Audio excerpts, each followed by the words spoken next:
بسم اللہ الرحمن الرحیم۔ بخاری شریف اور مسلم شریف کی جزء پاک متفق علیہ۔ وعن ابی ہریرہ رضی اللہ عنہ، ابی ہریرہ رضی اللہ تعالیٰ عنہ سے روایت ہے،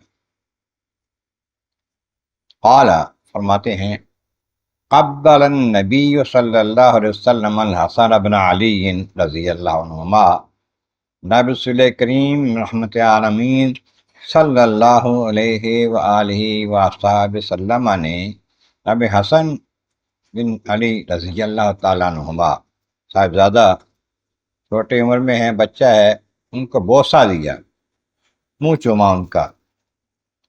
عندہ الاقرع بن حابس، ایک بندہ اقرع بن حابس حضور کے پاس تھا۔ فقال الاقرع، وہ اقرع کہنے لگا، ان لی عشرۃ من الولد، میرے 10 بیٹے ہیں، وما قبلت منہم احدا، میں نے کبھی ان میں سے کسی کا بوسہ نہیں لیا، کسی کا منہ نہیں چوما میں نے کبھی بھی۔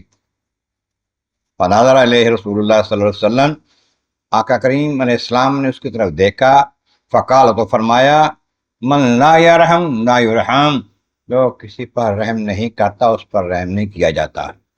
اور یہ کہ رحم کی پیار کی نشانی ہے بچے کو بوسہ دینا، بچے کو چوم لینا، تو حضور آقا کریم ایسا کیا کرتے تھے، یہ کرنا سنت ہے اور بہتر ہے۔ اللہ تعالیٰ ہمیں عمل کی توفیق عطا فرمائے۔